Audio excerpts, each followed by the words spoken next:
No touchy, especially not a fan of Diamond FM. Don't touch that radio set.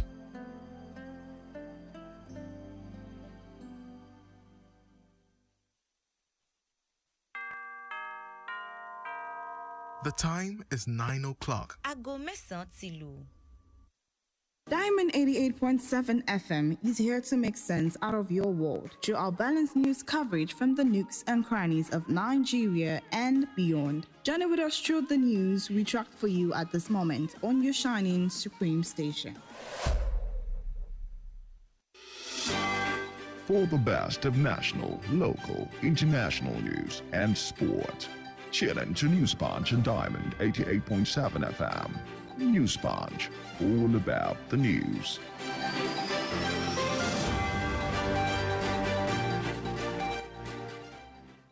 It's exactly 9 a.m. A very good morning to you and thank you for joining us on today's edition of the News Punch, reaching you from Diamond 88.7 FM, Ilorin. This is where we take a look at the trending stories across the globe. My name is Bisola, Oduwole, Suleiman, and here are the stories making the waves across the world. In Nigeria, representatives of the federal government and the leadership of the Nigeria Labour Congress NLC are set to resume talks today on petrol subsidy removal palliatives. Recall that following the removal of the fuel subsidy on May 29, the NLC had threatened to shut down the country's economy by embarking on industrial action. The NLC and the Trade Union Congress CUC, however, made some demands which would cushion the effect of the hike in fuel price and other essential commodities caused by the subsidy removal. It is expected that both parties would harmonize some of the demands in the meeting, scheduled for 4 p.m. today. According to the Permanent Secretary, Federal Ministry of Labour and Employment, Kachalom Daju, the parties will reconvene at the Presidential Villa, Abuja. Still in Nigeria, the Academic Staff Union of Universities, ASU, has asked President Bola Tinubu to change the newly assented Student Loans Act to grant for indigent students. The ASU president said the loan is impracticable and not sustainable. According to him, there are more than 1 million students in Nigerian public universities, and the loan cannot adequately cater for students' tuition. And moving on to the foreign scene, no fewer than 42 people have been killed and 8 others critically injured in a suspected rebel attack on a secondary school in western Uganda.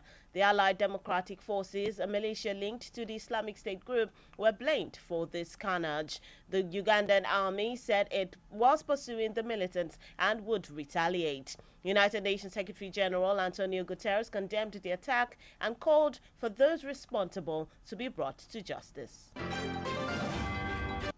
And in the world of sports, 2 goals from Victor Osimhen has helped the Super Eagles defeat Sierra Leone 3-2 to qualify for the 2023 Africa Cup of Nations AFCON with 1 game to spare. The 3rd goal for Nigeria in the game played at the Samuel Kanyondo Stadium in Monrovia, Liberia on Sunday was scored by Kelechi Iheanacho.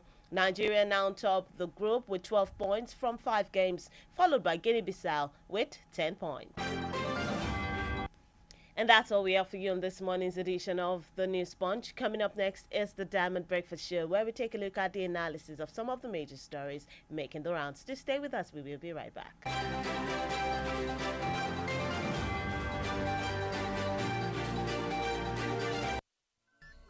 From news to sports, current affairs to entertainment, beautiful music, amazing programs, we got you all covered at Diamond 88.7 FM. The major talking points in Nigeria are always on the lips of the citizens. What's going on in this country? Look at smaller countries taking lead and you call yourself giant of Africa. Yeah. Nigeria don't spoil my business too much. Nigeria is too hard for us. I mean, they want to kill us. Father, not kill us for Nigeria. Oh, please, help us beg them. They should reduce their expenditure so that they can free enough money for social development. I wish for a Nigeria where we elect a leader based on competency and not popularity. On the Diamond Breakfast Show, we place the spotlight on the critical issues in the country. Government that says they are broke can prioritize construction of an additional runway over education of the people. How can a government, how can you hold Indomine? I mean, this is intolerable. It's provocative. Now, you see, when you look at our democratic journey, we are yet to practice genuine democratic system in Nigeria. Join us on Mondays to Friday on the DBS from 9 to 10 a.m. The Diamond Breakfast Show, amplifying the voice of the people.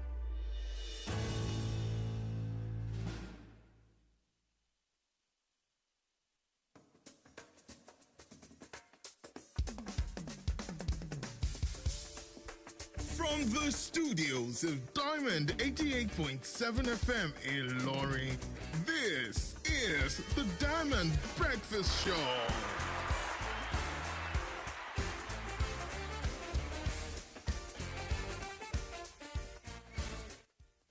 It's a bright new day, a brand new morning. It's the first working day in the new week, and you're welcome to the Diamond Breakfast Show, reaching you from Diamond 88.7 FM Ilorin. This is where we take a look at some of the analysis of the major stories making the rounds. We analyze them with our guest analyst in the studio, and then we also allow you intellectuals listening to us to also contribute your quota to the discussion for this morning. This show comes to you 9 a.m. every Monday through Friday, and it is a production of our News and Current Affairs Department here at Diamond 88.7 FM Ilorin. And then you can also be a part of the program via our social media platforms. You can watch us live on Facebook at Diamond 887 FM and YouTube, Diamond FM Ilorin. We also take your reactions via these platforms as well. And then you can send us messages via WhatsApp 09136556864. My name is Bisola Oduwole Suleiman. I am your host on the Diamond Breakfast Show this morning. And to do the analysis with me, to talk about the major talking points in the news this morning, is Mr. Abdulrazak Amzat, a peace advocate, a public affairs analyst, and a social commentator. Good morning to you, sir. Good morning. It's good to be with you. All right, it's good to have you in the studio. Thank you so let's much. quickly run through the first story of the day. And this is the president has been in the news. Of course, he would always be in the news. But since his inauguration on May 29th, the president has been in the news. The president has hit the ground running with his first speech. Subsidy is gone.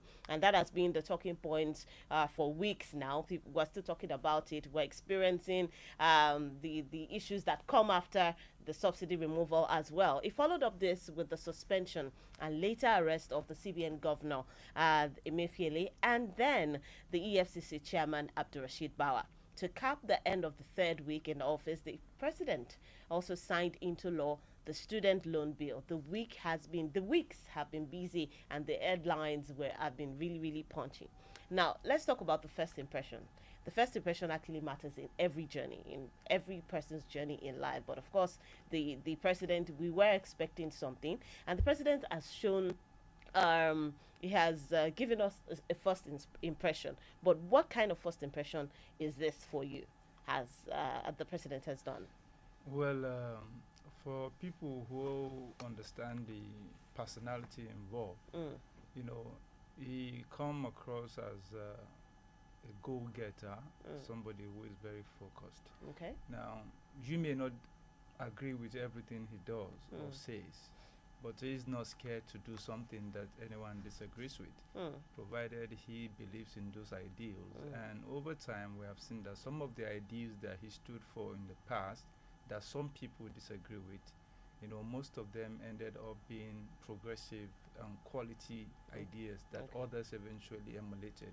So being the president, I think the starting that he has demonstrated as a positive, you know, start, and it's not surprising to those who are paying keen attention to him.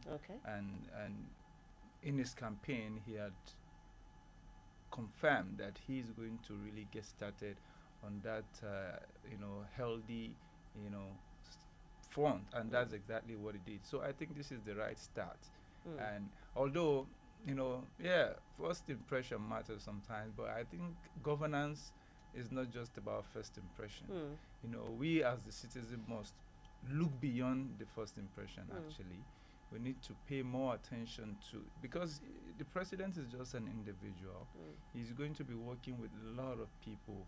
And if the president's first impression is good, what about those that he's working with? What about the civil servant that will be implementing the ideas? What about this? What about that? So if we're paying too much attention to the first impression by one man and losing focus of what happens around him, that means we are still not yet understanding how governance should be. So for me, I'm not looking at the first impression really.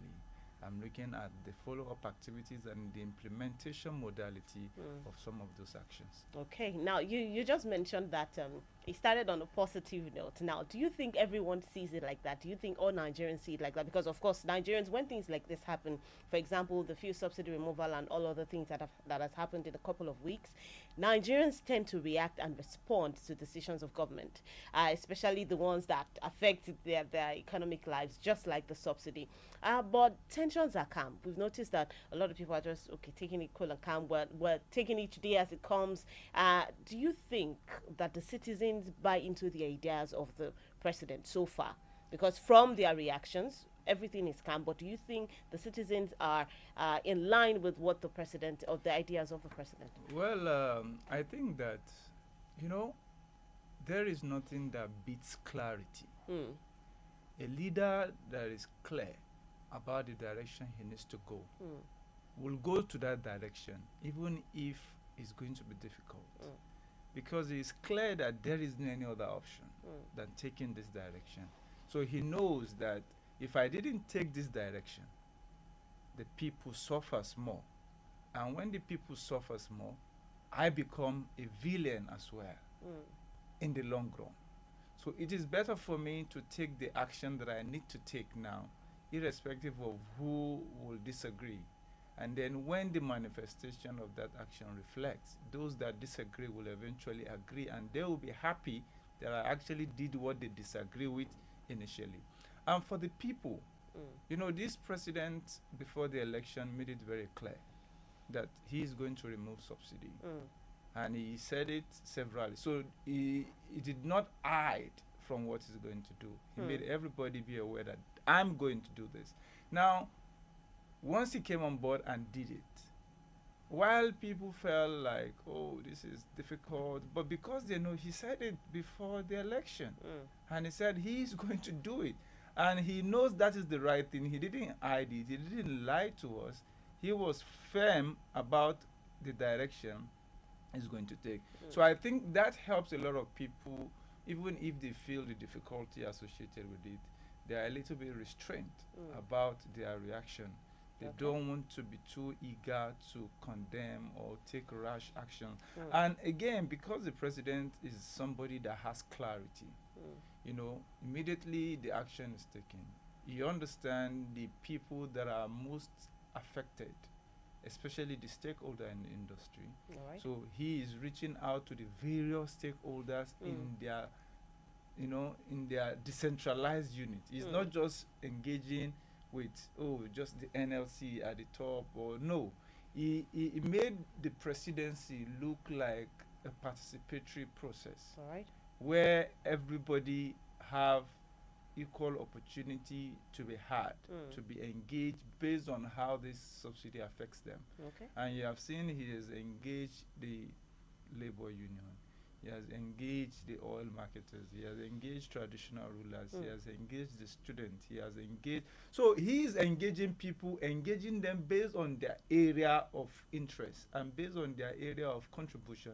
And once he engages you in your sector, and you feel that he understands the sector that you're in and the challenges associated with the subsidy, and he has given you the direction that the government is willing to go to, be involved in your process and ensure that they cover some of the lapses that you are going to suffer as a result of the subsidy. The tendency for you to want to be eager to react rashly is diminished.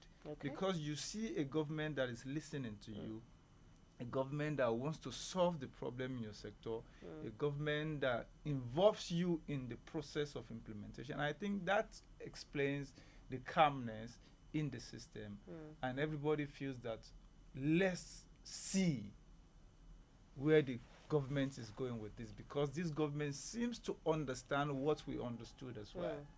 So the only thing is, let's see how they are going to implement it. And I think that reflects in the entire society. Okay, and that's why we have, that's why a lot of people are waiting patiently. Now, talking about waiting patiently, it's been weeks now since the subsidy has been removed, and people are waiting to see how the government will cushion the effect of this on the masses. How they would, they are talking about palliatives now. The NLC is set to meet with the government at 4 p.m. today, and we're all looking forward to the result of that meeting. But what do you think it is taking so long for? Because on a normal day, a lot of people have said in different quarters that they feel like the action was taken drastically. That is to remove the fuel subsidy. There were no plans in place to cushion the effect on the people. That the president should have waited and had adequate plans to ensure that there's ease on the people. But now that that was not done and the subsidy has been removed, people are still waiting on how the government will cushion the effect. No, I think people are misunderstanding the situation in my opinion, because the subsidy had already been removed before the president even came. So if there is supposed to have been plan of implementation, that should have been in place before the president by came the past on board. administration. So saying that, oh, the president, I think we are simplifying complex government issues to just one person. All right. Which is something that we need to look at. And in talking about is palliative, you know, the president is not going to be the one to implement palliative. Palliative is going to be implemented across the 36 states of the federation. All right. And he has engaged the 36 state governors, and some of them are already taking individual actions in their respective states, pending when the federal government will conclude its own general activity that they will still implement. So I think we should give the government the time to come up with something that is sustainable, not just a quick something that will not have much effect. All right, thank you so much, Mr. Mzad. We need to go on a short timeout. When we come back, we will be talking about this particular issue, and then we'll be moving on to the student loan. Your thoughts about it, sending your reactions via Facebook and WhatsApp 09136556864. Stay with us. We'll be right back. Are you looking to introduce your business to the world or maintain an existing brand image? Well, let's help you. Advertise with us at Diamond 887 FM in Loring. We provide a wide range of services to help showcase your business. For inquiries and advert bookings, visit our marketing office at Plot 2, New Uni Road, Irewolede, Ilorin, or call 091 2929 4332 or 081 2828 6078. Diamond 887 FM, your shining supreme station.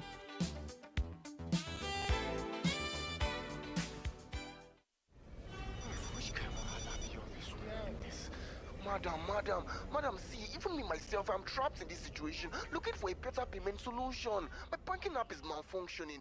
Now this could be you being chased around for due payments. Oh Lord, why did I forget to pay this woman's money into the bank on Friday? Who did I offend? This woman won't let me rest. Oh, she's calling again. Hi. Now it's obvious he's not using the GoMoney app. You see, friends, with GoMoney, you have access to the easiest banking experience. Start by opening an account in 3 minutes or less and enjoy amazing features like splitting bills or settling due payments with friends and colleagues. Send payment requests to clients, schedule future payments, create a virtual or physical debit card for subscription payments, and so much more. Simply download the GoMoney app from the App Store or Play Store to get started today, all from the comfort of your phone. No stress, no hassle. Madam, you've received your payment now, Abby. GoMoney, the bank you deserve.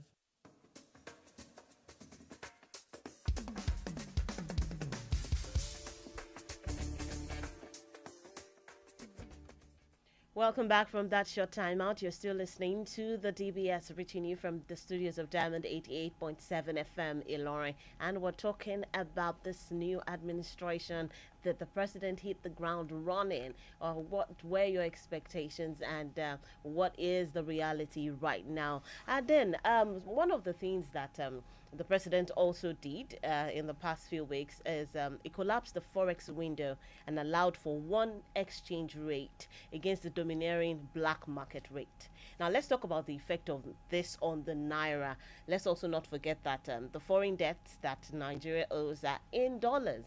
How does that affect the naira? Well, I think it has been a disservice to this nation for a very long time that we are operating a multiple exchange rate, which does not help in any way and actually encourages corruption in the management of forex. Okay. Because people who have privileged access to the subsidized rate simply get it and go to the black market rate and sell it. And instead of using the money to create real economic activity, we just turn the money itself to the business.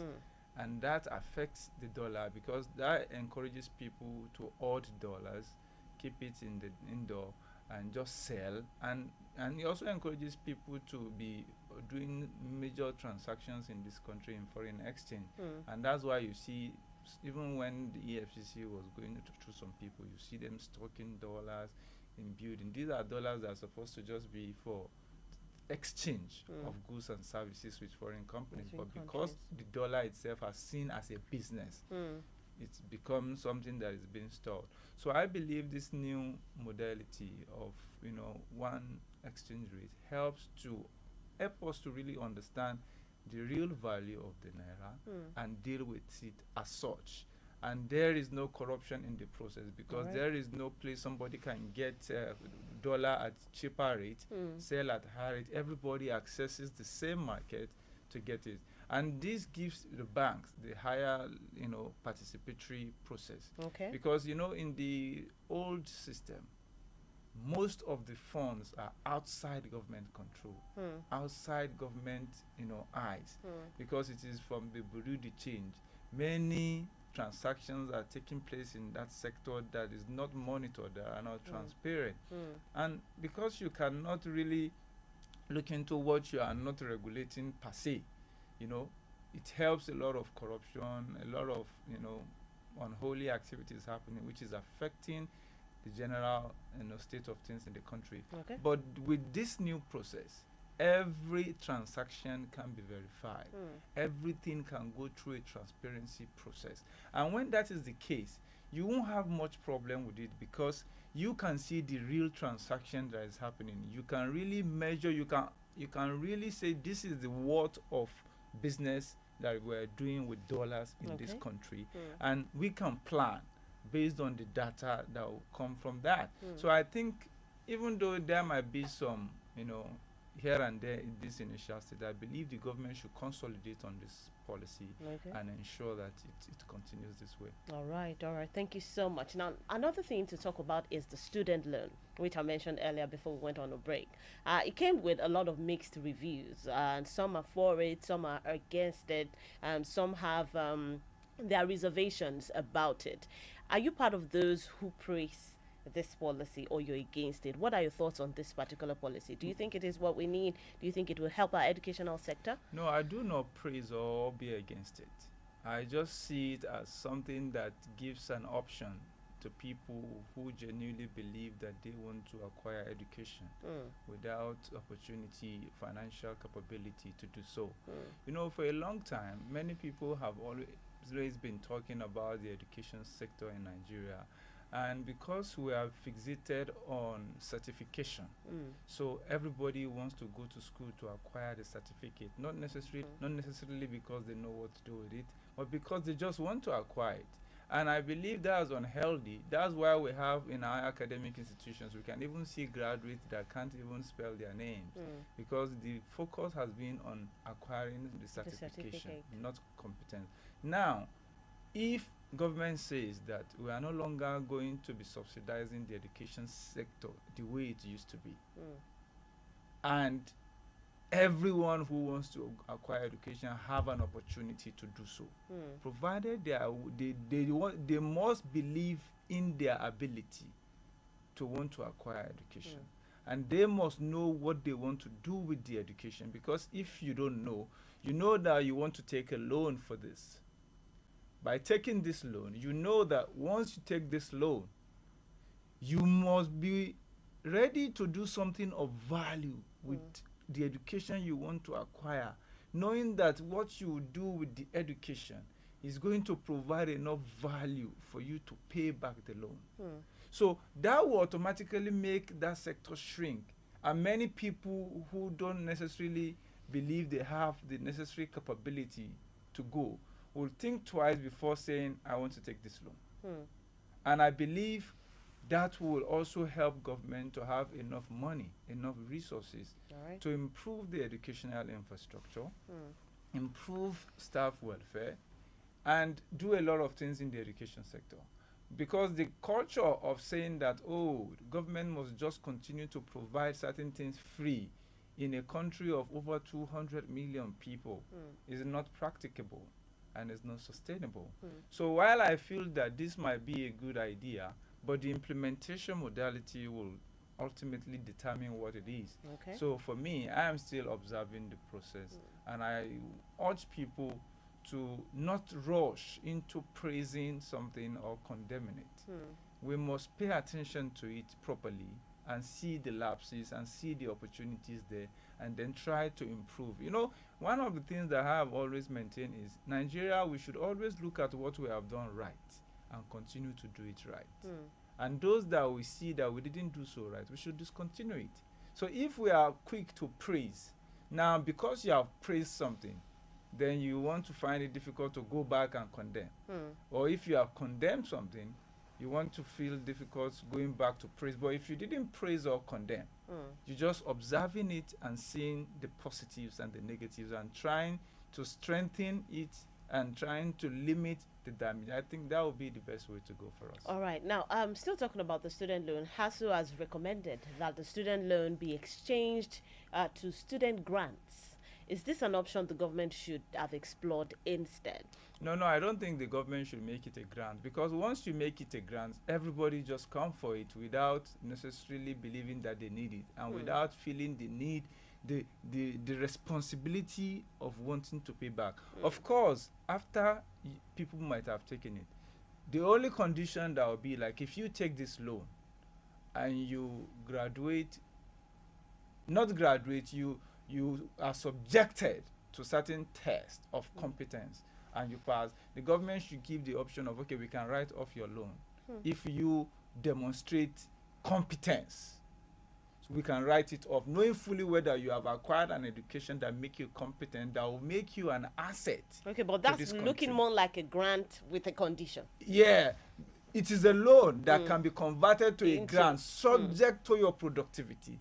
But if you go in with the mindset that it is a grant, you would not want, but if you know that, okay, I'm taking a loan, but if I acquire the right education and I become competent, I can be forgiven for the loan and it becomes a grant. So that makes you want to work hard to be competent. And the competence here is not just, oh, the grade I have. No.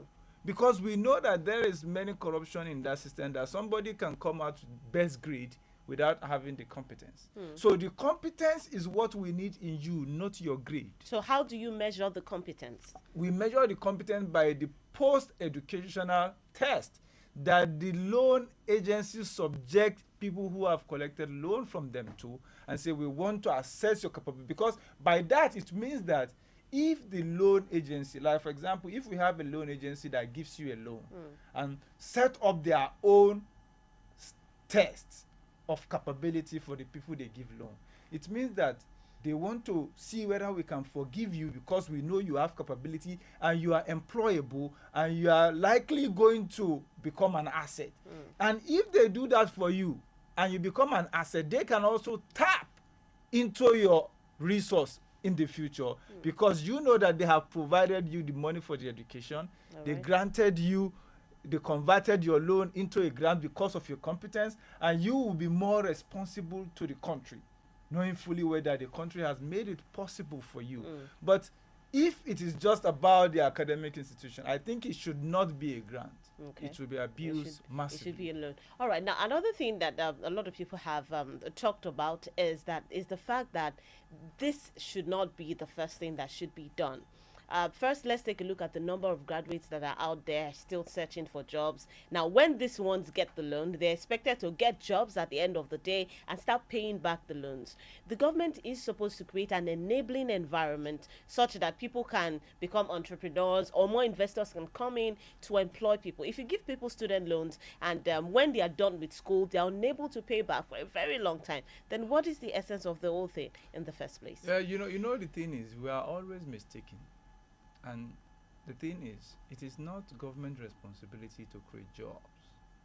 Government just doesn't have way to employ people. And no one is saying government should create jobs. Government should create an enabling environment, a better economy. But from the direction that this government has taken, it is already trying to create the enabling environment. It is already trying to create enterprising opportunity. It's already trying to create access to foreign investment. It is with all these policies that this government has done in just within this space of few weeks. All right. Investors are excited in the possibility in this country. Okay. So when you look at what is happening, even look at the energy sector. The government has decentralized the energy sector in such a way that every state can now, generate, distribute their own energy. All right. And the government has even made it that even individuals without any license can produce at least 1 megawatt of electricity without license. All right. So it only becomes when you want more than 1 megawatt, then you have to get license. And all of this will be creating massive employment for those that are competent. Not just anybody that is acquiring certificates. All right, Mr. Hamzat. Let's go on a short timeout. When we come back, we'll be taking your reactions. You can send them in via WhatsApp 091-3655-6864, or you can call us on 0800-887-887, 0800-887-887. Stay with us. We'll be back. ara ríro kò sí mọ́ àwọn ká ti sá lọ àrùnmọ́lẹ́gùn ẹ̀yìn dídùn làkúrẹ́ ìgbé wọ́n ti lọ wá bí wọ́n sí kára o lè pé bàmù rẹ̀ àtòrà dáadáa. kókó lára ọ̀tá le gbéra ńlẹ̀ kó dìde kára o lè pè ń bà àtòrà wọ̀ àtòrà pẹ̀sẹ̀ àtòrà dáadáa kegun tó kegun náà kára o yá gágá ara ń ronú tẹ́lẹ̀ kò ronú mọ́ tẹ̀ bá ti fi kára o lè pè ń bà rà lẹ́sẹ̀kẹsẹ̀ ló ń ṣiṣẹ́ wọnú igun tó sì ń ṣe àtúntò rẹ̀ òṣùbù yẹ̀kẹ́ fa párọ̀ tàbí fi ẹsẹ̀ dá fi kára o lè pè ń bà wọ̀ káì ara rẹ̀ ó lè padà yakinlala action ó jẹ́ àwọ̀ká àròmọ̀lẹ́gun làkúègbé ara ríro tàbí ẹ̀yìn dídùn kára o lè pè ń bà lọ́kọ̀ gbogbo wọn agbára pọ̀ kára o lè pè ń bà. Tuyi Pharmaceutical Industries Limited àwọn tó lórúkọ tó ṣe é gbẹ́kẹ̀lé níbi ká po oògùn òyìnbó ló ṣe é kára o lè pè ń bà. ẹ̀rọ ṣẹ̀ṣẹ̀ pín ìrèpàtú òpèrè ta pàtà pọ́npọ́n kára o lè pè ń bà. ó kì í síbẹ̀. kára o lè pè ń bà mú rẹ̀ àtòrà dáadáa. Where's your paradise? London, Doha, Singapore, Miami, Zanzibar? This summer, Wakanao has got you covered. Lock down unbeatable travel deals with only 10% down payment and pay small in convenient installments. Book now on wakanao.com. Download the Wakanao app for even cheaper deals or walk into any of our travel centers near you. Take a break. Escape to paradise. Wakanao. Let's go. Colors, they add meaning to our lives. From birth and naming of a child. May your life be rich and potent as the red palm oil. Colors tell of the feelings in our hearts. Aww. Through rainbow-like roses or even bubbly emojis. Colors speak of our distinctive ancestry through the shade of our skin. Colors are in the bright garbs we wear to impress, or the deluxe coat we give our buildings. Wow, this is so beautiful. And with our proudly Nigerian deluxe paints now available in any color, express your world however you want it. Visit a Deluxe Color Center to get any color instantly. Deluxe, let's color.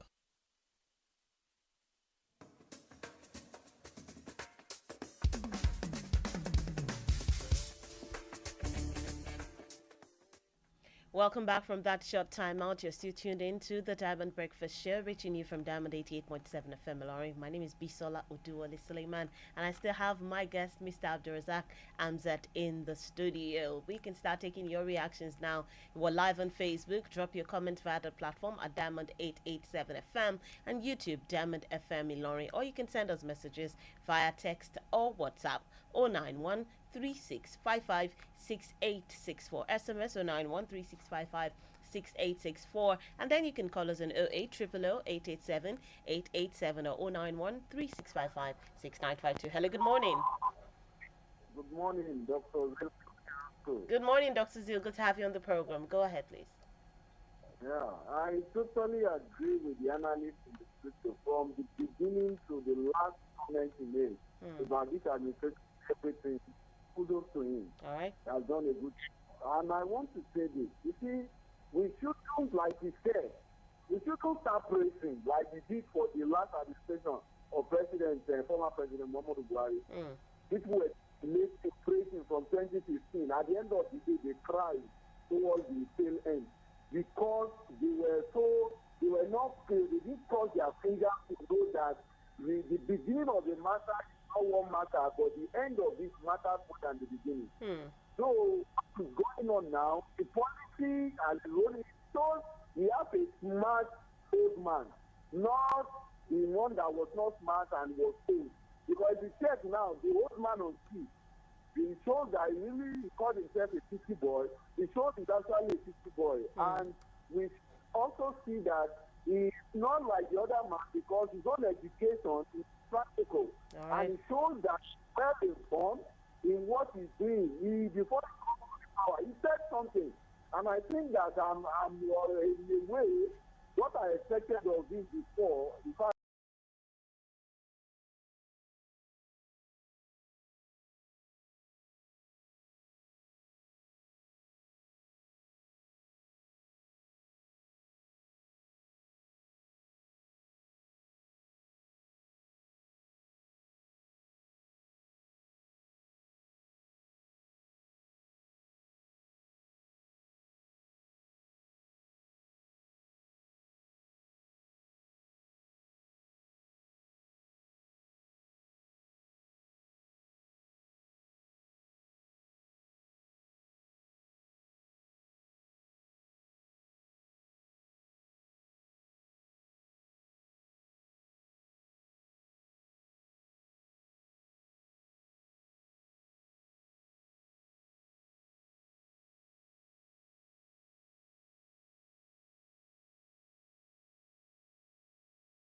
What's your name, sir? Korede from Tanke. All right, Korede, go ahead, please. Yeah, kudos to the analyst there. My concern is on these student loans. It's a good policy, but the policy is not well thought of. What I mean is this. Go and look at the bureaucracy that is there before you can get that loan. In that policy, they said anybody that is collecting below 500,000 annually are the ones that will be liable to take the loan. All right. And we said everybody in the civil service are collecting 30,000 per month as the minimum wage. Calculate it for a year. That means everybody in the civil service cannot access that loan. They actually can. That's 360,000 naira in a year, if you're calculating it by that. And that is the minimum. That's the lowest level. All right. So you understand? We now said before you can access it, you have to have it level 12. So you understand? And a lawyer that has practiced for 10 years. And it's also saying that those lawyers, are you sure there's anybody that will sign guarantor for you? Because after they said if you cannot pay in 2 years, you'll be liable to pay, go to jail. So you understand? Those bureaucracies are much. All right. It's a good policy, but they need to look at it well again. All right. That is one. On the issue of fuel subsidy, another very good policy, but not well planned. Go and check all the countries that remove subsidy.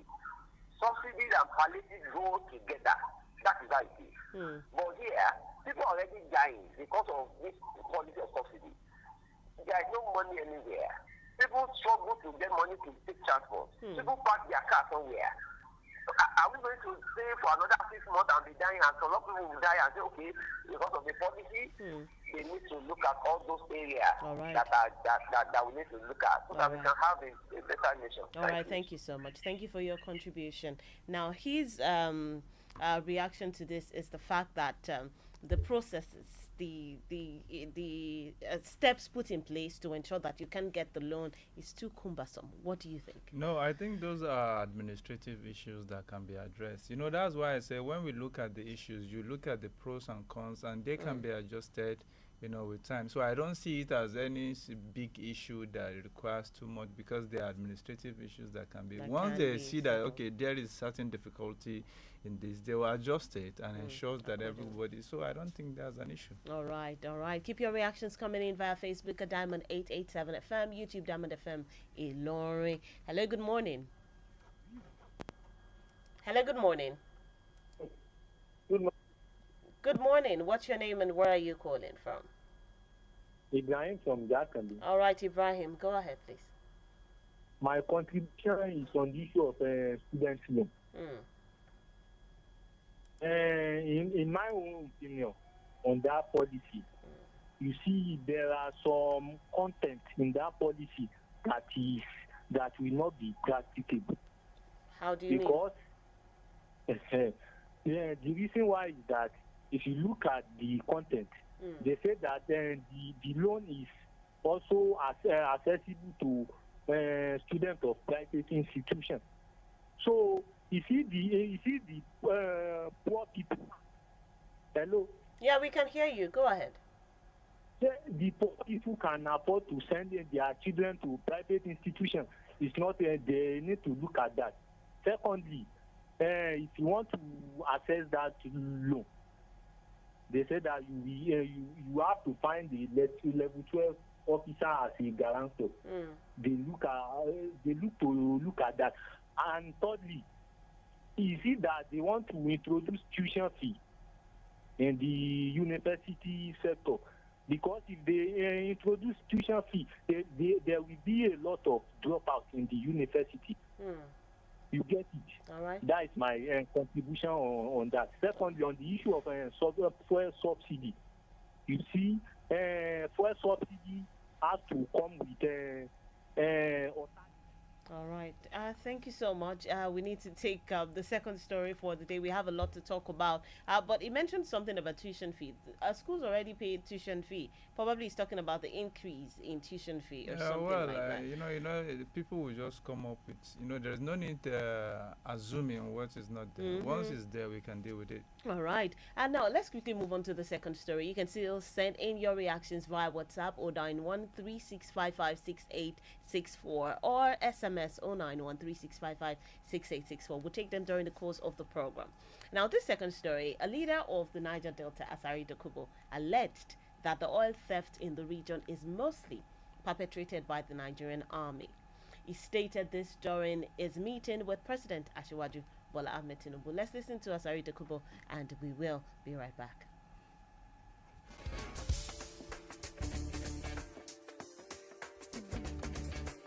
Oil theft is encouraged by the military.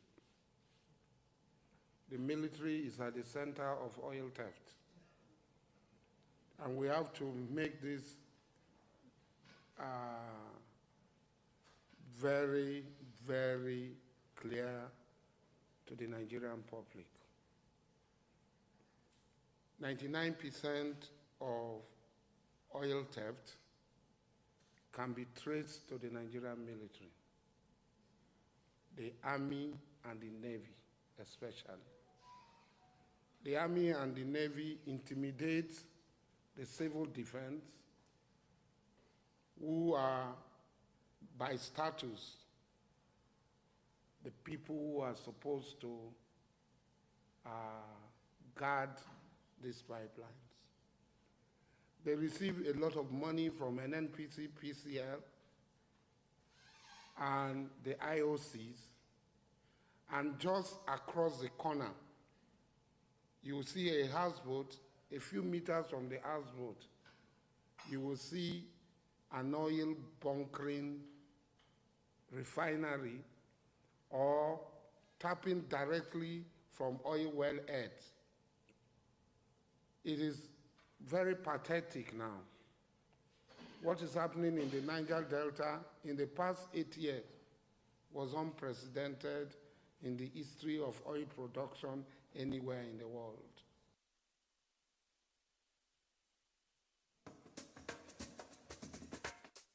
That was Asari Dokubo speaking there. Now, these are allegations which the military has actually come out to deny. But what do you make of these allegations? Let's first start from there. Well, I think for people who understand the oil and gas sector, what Asari Dokubo is saying is not strange. Although I slightly disagree with him a little, just a little. What part do you disagree with? And the reason is that if he talks about the military as a whole, then that would be a disservice to the military as a whole, because those involved in this within the military are probably less than 1%. Okay. So if less than 1% of people within the military are involved in something, and you are saying it is the military, then the remaining 99% that don't know about this, they'll feel outraged that they have been scandalized. So is that why there's a need to mention names? Because the military has come Yeah, out it's to not say, necessarily. why don't you name No, these it's not people? just the names. You see, the thing is, Asari Dokubo knows what he's saying. You see, there is, and that's why I actually feel that the media is not even doing justice to the labeling. Describing it as oil theft is a misrepresentation. It can't be oil theft. Nobody can steal oil in this country in that magnitude. When we're talking about oil, you know, oil is taken by ship. These waterways are controlled by countries. Nigeria controls certain spaces, Ghana controls, every country controls. So once a ship is coming, is on the waterways, every country in the world can see it. They know this is the ship taking crude oil. So everybody is seeing the ship. And once the ship or the vessel is moving from one location to the other, there is clearance that it has to present everywhere to show that I'm a legitimate product. I am coming from so country. Now, all these vessels that we're talking about, they have certified documents that they present everywhere. They see them, they say, where are you coming from? I'm coming from Nigeria. Do you have the necessary documentation? They have every document from everywhere. So they show them that this is illegitimate. So that's not theft, because they got... So what is that? What that is diversion. They are simply diverting. They take it and get... It is the same people... It's still theft because they are not supposed to take it. They are theft not allowed theft to is take something you went to steal behind people that are supposed to... But it's the same people that gives you all this documentation. And that's why I say Asari Dokubo was right, because many people within the leadership in that sector, they know these things. You know, it is not... And they blame, because of the crisis in the Niger Delta, they now blame everything on the militancy activities. But the militant cannot do this, because, you know, when we're talking about vessel, the smallest vessel cost about $50 million. The smallest, $50 million. Where can all these small, they are just trying to do a small thing. And the vessel they use in this kind of activities are largely very large vessels that cost about $200 million just to buy the vessel. So it is not something that all these small boys, but because of their insecurity, so the bigger boys are doing this business. Then we now hide under the Niger Delta militancy. All right. And so Asari Dokubo that is speaking knows exactly. And this is not just like Asari Dokubo said, it is not just about mentioning him. Yeah, he can mention it, but it is not just those names that he's going to mention. It is more like a norm that people within can see. It's just like when we're talking about bribery. And so is a few bad eggs. But you can see it everywhere. Just so if you are saying you are naming this person or that person, you know those persons are just like a symptoms of a systemic larger picture. Something. So the military, what I expected from the military is an introspect and do self-check. Because you cannot be saying name. Like the people even on the field are not even the ones authorizing it. The ones on the field can only take the oil. Now the documentation that satisfy all this as legitimate oil that they present across the world, where did they get it from? Is it not because it is a systemic institution? All right, now still talking about this particular thing, a social critic, Bulama Bukarati, said Asari Dokubo's claims that the military and some cabals are responsible for crude oil theft in Nigeria is not new, just like you mentioned. But let's listen to him, then we continue with this conversation.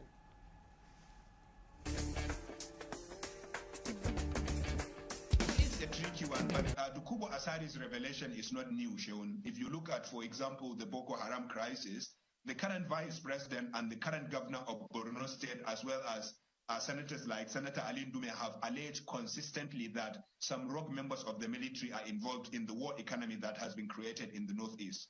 There are also similar allegations in the Northwest. Now we have similar allegations from the Niger Delta. I think one mistake that we should not make is that we should not think that this conspiracy that Dukubo Asari spoke about is institutional. It's not institutional. It is not the military itself or any section of the military that is officially coordinating or getting involved in those criminal or terrorist activities. It is some rogue elements in the military, rogue elements from the police, rogue elements from the intelligence agencies, and unfortunately you have rogue persons in each and every agency, not just in Nigeria, but across the world. And therefore, I think we should understand that. And I think the president should take that seriously, even though I think saying 95%, as Dukubo Asari said, is exaggerated. But we know that there are rogue elements from government, from security forces, from intelligence agencies, cooperating or conspiring with our enemies. And I hope the president will take that seriously and will get down to work in order to fish out those people that are alleged to have committed those crimes or that are involved in that conspiracy and getting them prosecuted and punished. And this is Bukarti's statement, and this is more like what you have said, that it is not just the military. It is not the military as a whole. It is a sector or some people in the military who are benefiting from this whole thing. Yeah, you know, it has been like that for a very long time. And then once new leadership, political leadership comes in, what they just do is co-opt some of the people with privileged access into it, and then everything just go back to normal. And you know, the fact that, you know, I like that this is coming out. You know, like Bukati has said, Ali Ndume is a senator from Borno, publicly alleged that military are involved in the issue in the Northeast. What has happened since then? You say you should name names. Didn't Ndume name some names at that time? He did. What happened to them? So because it is not just about naming names. Like I'm saying, like it is a syndicate. And so what should be done to ensure that we rid ourselves of this? Because this is another issue that is coming up, and we're already talking about the one that happened in the past, that nothing was done. Is it the same thing that we should also expect? You know, that's why I feel like we have a president that has clarity of issues. You know, when people saw Asari Dokubo going to meet with the president, some people were complaining. I said, somebody who is looking for solution to a problems will look for it anyhow.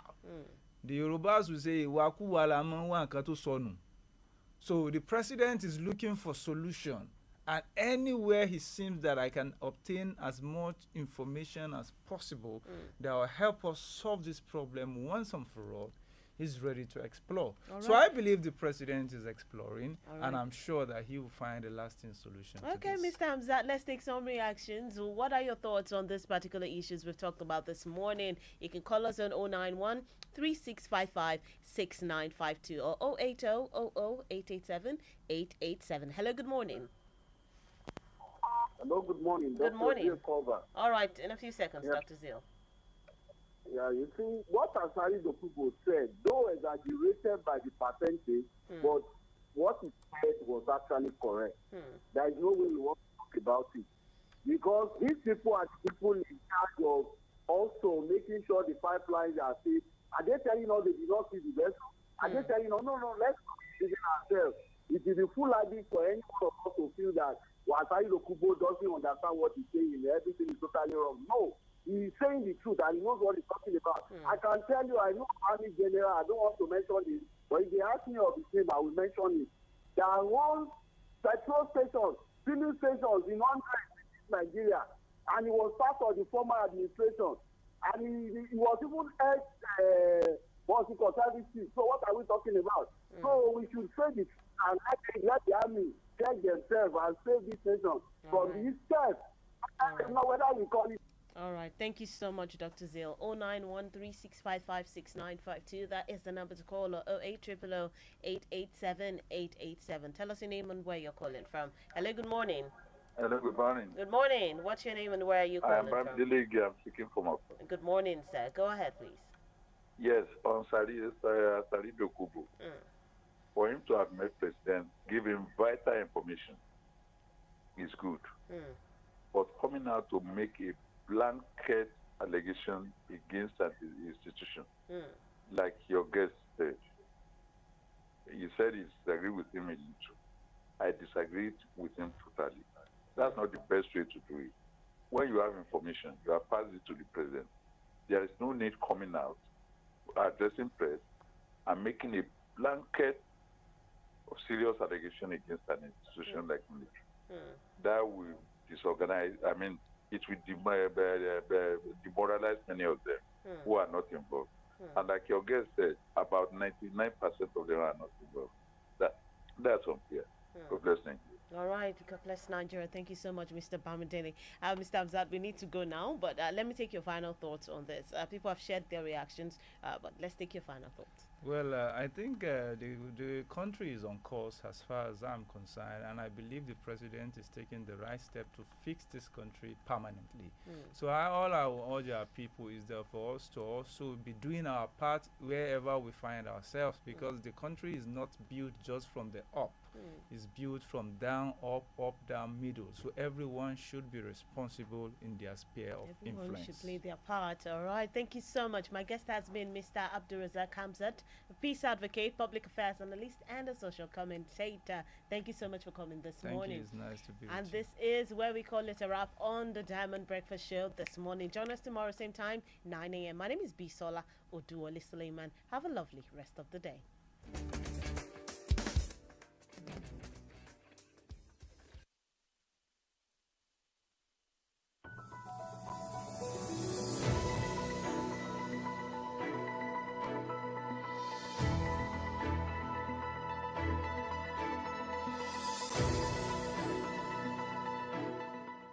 This week's commentary is on Depression is Not Death, as written by Mahmoud Lawal of our